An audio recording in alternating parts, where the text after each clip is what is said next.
Hey guys, welcome to my channel. আমি Maharaja. Very good morning বন্ধুরা। এখন আমরা কথা বলবো হচ্ছে জিদ্দা অ্যান্ড মহেশবাবুর ভিতরে কিন্তু একটা অদ্ভুত মিল আছে, কিন্তু এই মিলটা কি ভালো নাকি খারাপ? এটা মহেশবাবুর জন্য ভালো নাকি জিদ্দার জন্য ভালো, নাকি জিদ্দার জন্যও খারাপ মহেশবাবুর জন্যও খারাপ, এই বিষয়টাকে নিয়ে আমরা কথা বলবো। তো আশা করি ভিডিওটা খুব ইন্টারেস্টিং হবে। দেখো, আমি এই বিগত কয়েকদিন ধরে মহেশবাবুর ছবিটা আসছে গুন্টুর কারামে, এই ছবিটার বিভিন্ন গানপত্র আসছে, গানগুলো কিন্তু আমার খারাপ লাগছে না, ভালোই লাগছে। প্রত্যেকটা গানই শুনছি, মানে প্রত্যেকটাই একটা আলাদা গুজবাম্পস দিয়ে দিচ্ছে, আলাদা ভালো লাগছে। হ্যাঁ, হয়তো মানে মহেশবাবুর অন্য গানগুলোর তুলনায় একটু হয়তো আন্ডার পারফর্ম করছে বা অতটাও ভালো লাগছে না। মহেশবাবুর অন্য গান এর থেকে আরও ভালো গান আছে।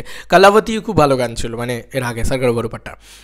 তো যাই হোক, আমরা এখন মহেশবাবু এবং জিদ্দার একটা ভার্সেস টাইপের করবো। ভার্সেস ঠিক না, ভার্সেস হয় না, কারণ এরা দুজন দু জায়গা থেকে বিলং করে। আমার মনে হয় এরা ঠিক মানে একটাই বলে না, একটা মেরুর দুটো রূপ, ঠিক ওরকম লাগে আমার, কেন জানি না। এটা আমি নোটিস করছিলাম ফার্স্ট আসি দেখতে থেকে, মানে তাদের দুজনকে দেখতে একরকম দেখতে, ঠিক আছে, দুজনকে প্রায় তুমি দেখবে একরকম দেখতে, বলতে মানে সৌন্দর্যে ভরা। মানে সাউথের হিরোর ভিতরে এত সৌন্দর্য তুমি মানে তেলেগু হিরোর ভিতরে তুমি দেখো, এনটিআরকে তুলে নাও, রামচরণকে তুলে নাও, একে তুলে নাও, তোমার আল্লু অর্জুনকে তুলে নাও, কাউকে কিন্তু এত সুন্দর দেখতে না যতটা মহেশবাবুকে দেখতে। এক্স্যাক্টলি এখানেও তুমি বাংলা ইন্ডাস্ট্রিতেও দেখো জিদ্দার মতন সুন্দর মানে সৌন্দর্য কারোর ভিতরে কিন্তু নেই।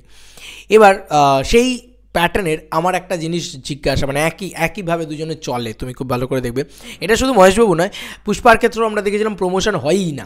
এটা সাউথের একটা স্ট্রাকচার যে ওরা প্রমোশন সেভাবে করে না। এবার দেখো, সবাই তো কিং খান নয়, কিং খান প্রমোশন না করলে দায়িত্ব নিয়ে বাকিরা সবাই প্রমোশন করে দেয় যে কিং খান আসছে। বাট এক্ষেত্রে কিন্তু আল্লু অর্জুন বলো বা বাকিরা বলো, তারা কিন্তু একটা প্যান ইন্ডিয়া প্রমোশন দরকার। যেরকম দেখো, আজকে সবাই প্যান ইন্ডিয়া ছবি নিয়ে আসছে। দেখো, প্রত্যেকটা মানে সাউথের স্টাররাই তারা হিন্দিতে ডাব করার চেষ্টা করছে। বাট মহেশবাবু কিন্তু ওয়ান অ্যান্ড অনলি যে কিন্তু এসব করছে না। মানে কতটা ব্যাকডেটেড হয়ে রয়েছে বুঝতে পারছো? মানে এই জায়গা থেকে কতটা ব্যাকডেট। সরকারও বড়পাট্টা এই ছবিটাও কিন্তু হিন্দি ডাবডে কোথাও অ্যাভেলেবেল ছিল না। মানে কোথাও অ্যাভেলেবেল ছিল না বলতে হলে অন্তত ছিল না, আসেনি। পরে যখন ওটিটিতে এসছে, আমি যখন দেখেছি সেটা হিন্দিতে ছিল। সেম প্রবলেমটা কিন্তু অজিত কুমারও কিন্তু যখন থুনিভু নিয়ে এলো তখন কিন্তু হিন্দি ডাবডে আসেনি, যে কারণে আমি ছবিটা দেখিইনি। পরবর্তীকালে যখন ওটিটিতে এলো তখন সেটা হিন্দি ডাবটা এলো। এবার সেই হিন্দি ডাবটা দেখে আমি ব্যাপারটা করলাম। দেখো, সব সময় ওরকম সাবটাইটেল দিয়ে দেখা পসিবল না, ভালোও লাগে না কোথাও গিয়ে। মানে ওরকম না বুঝে না করে বিরক্ত লাগে। সাবটাইটেল দেখবো না সিনেমা দেখবো, সম্ভব নয়। আমি পার্সোনালি পারি না ভাই। এটা হতেই পারে, এটা অনেক দিগ্গজ মানুষজন পারতে পারেন, আমি সবাইকে রেসপেক্ট করছি যারা পারেন তাদেরকে, কিন্তু ভাই আমি পারবো না, আমার দ্বারা পসিবল না। আমি ভাই হিন্দি ডাবডে শান্তি মতন বসে সিনেমাটা এনজয় করতে চাই। এবার জিদ্দার ক্ষেত্রেও তুমি যদি দেখো, জিদ্দা কিন্তু প্যান ইন্ডিয়া রিলিজটা করছে, জিদ্দা কিন্তু সমস্ত, কিন্তু প্রমোশন নেই জিদ্দার কোনো ছবির। জিদ্দার কখন কোন ছবি আসবে যাবে সেগুলো অডিয়েন্সের কাছে অব্দি ডিরেক্ট গিয়ে পৌঁছচ্ছে না, কারণ ভালো করে প্রমোশন হচ্ছে না। সারা বছর সেই ছবিগুলো নিয়ে হাইপ নেই, সারা বছর সেগুলো নিয়ে একটা নেই, ঠিক আছে, এগুলো কিন্তু হচ্ছে। কিন্তু অপরদিকে যদি দেখি, একটা জিনিসে খুব বিরত অমিল রয়েছে, সেটা হচ্ছে প্যান ইন্ডিয়া রিলিজে বাংলার one and only the biggest superstar জিদ্দা, সে কিন্তু একমাত্র যে বাংলায় প্রথম এই প্যান ইন্ডিয়ার চলটা তৈরি করলেন, যে প্যান ইন্ডিয়া ছবি যেতে পারে। তারপরে বিভিন্ন ছবি গিয়েছে, হয়েছে, সেটা আলাদা কথা। বাট জিদ্দাই কিন্তু প্রথম, যে এই সময়ে এই সিনারিওতে দাঁড়িয়ে জিদ্দাই প্রথম চেঙ্গিস দিয়ে প্যান ইন্ডিয়াটা খুলেছিলেন। সেটা কিন্তু মহেশবাবু করছে না।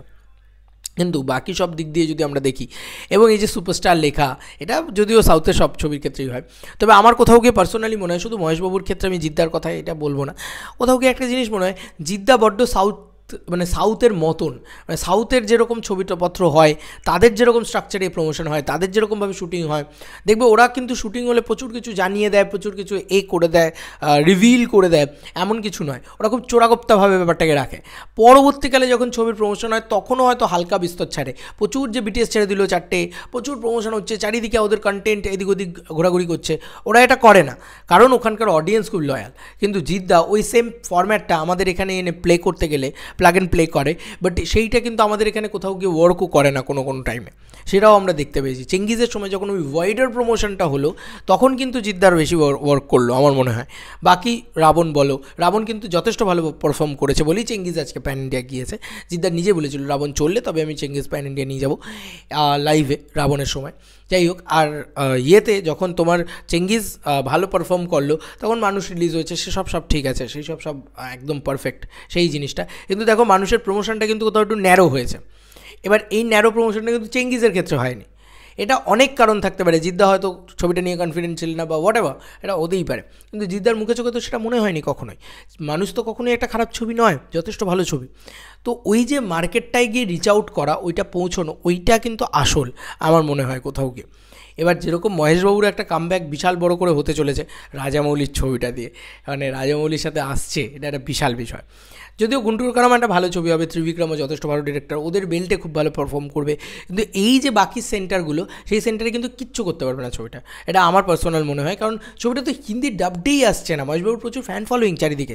এক্স্যাক্টলি সেম জিনিসটা তুমি জিদ্দার ক্ষেত্রে দেখো, জিদ্দার প্রচুর ফ্যান ফলোয়িং, কিন্তু তাদেরকে মানে তারা ঠিক করে কাজেই আসছে না আলটিমেটলি।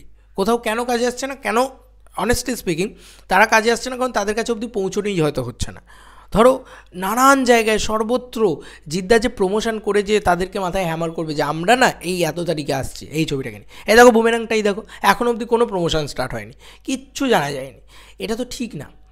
তো আমার মনে হয় যে দুজনের একটা অদ্ভুত মিল তো রয়েছে মহেশবাবু এবং জিদ্দার, তো আমার মনে হয় যে দুজনেরই কিন্তু একটু হলেও বদলানোর দরকার হয়েছে, কারণ একটু এবার নতুনের মতন করে আরও নতুনের মতন করে ভাবার সময় এসছে, আরও অনেক ভার্সভাবে ভাবার সময় এসছে, ওয়াইডারভাবে ভাবার সময় এসছে যে আরও কী করতে পারি। দেখো জিদ্দা একটা নতুনের মতন করে ব্যাপক ভেবেছিল, আমরা প্রত্যেকে সবাই খুব সাপোর্ট করেছিলাম, খুব ভালো লেগেছিল যে জিদ্দা একটা ছবি করছেন, যে ছবিটা চেঙ্গিস, যেটা এরকমভাবে প্যান ইন্ডিয়া রিলিজ করছে, তুমিই জিদ্দা প্রথম, এইটা হয়েছিল।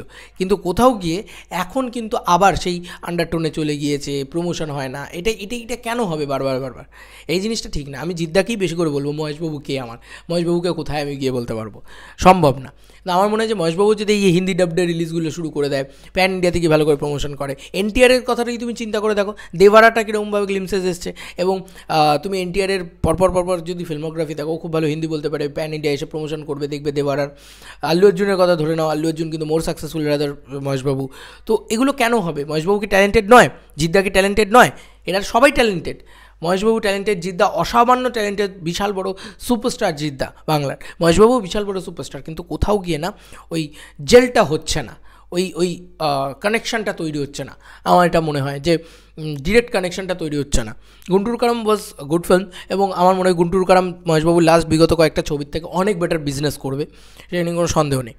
আমার মনে হয় এটা, কারণ গুন্টুর কারাম ভালো ছবি হবে, কারণ ত্রিবিক্রম গুরুজি কখনো খারাপ ছবি বানান না ন্যাচারালি, প্রত্যেকটা ছবিই আমার প্রচণ্ড পছন্দের ত্রিবিক্রমে। অপরদিকে যদি জিদ্দার কথাও বলি, জিদ্দার বুমেরাংও প্রচণ্ড ভালো ছবি হবে, জিদ্দার বুমেরাং ওয়ার্কও করবে, আমি শিওর, প্রিটি ড্যাম শিওর যে সুপারহিট তো মিনিমাম হবেই হবে। জিদ্দার ছবি হলে এলে একটা হিউজ অডিয়েন্স হয়, মহেশবাবুর যে ক্রেজ বাংলায় মানে ওদের ওখানে সাউথে আছে, সেম ক্রেজটা বাংলায় জিদ্দার জন্য আছে। তো এই জিনিসপত্রগুলো তো এই জিনিসপত্রগুলো তো আছেই, কিন্তু কোথাও গিয়ে এবার আরেকটু বেশি করে প্রমোশন করা দরকার, আরও বেশি করে ওয়াইডার করা দরকার, হল ভিজিট করা দরকার, যেগুলো বাংলায় খুব মানে দরকার আর কি। সাউথের মতন না ভেবে একটু বাংলার মতন ভাবার সময় এসছে জিদ্দা, আমার এটা পার্সোনালি মনে হয়। এবং আমার মনে হয় যে জিদ্দা নিশ্চয়ই বিচক্ষণ ব্যক্তি, উনি নিশ্চয়ই আমার থেকে তো মানে অনেকেই আমাকে এক্ষুনি কমেন্টস লিক করতে চলে আসবে যে তুই কি জিদ্দার থেকে বেশি বুঝিস। না ভাই, আমার জাস্ট অ্যাজ অ্যান অডিয়েন্স আমার যেটা মনে হলো আমি সেটা বললাম। এবার অবশ্যই আমি জিদ্দাকে প্রচণ্ড রেসপেক্ট করি, প্রচণ্ড ভালোবাসি, সেই জায়গা থেকেই বলছি জিদ্দা বিচক্ষণ ব্যক্তি, জিদ্দা নিশ্চয়ই বুঝছেন, কিছু একটা বুঝছেন, সেইভাবেই বুঝে শুনে আস্তে আস্তে কাজ করবেন।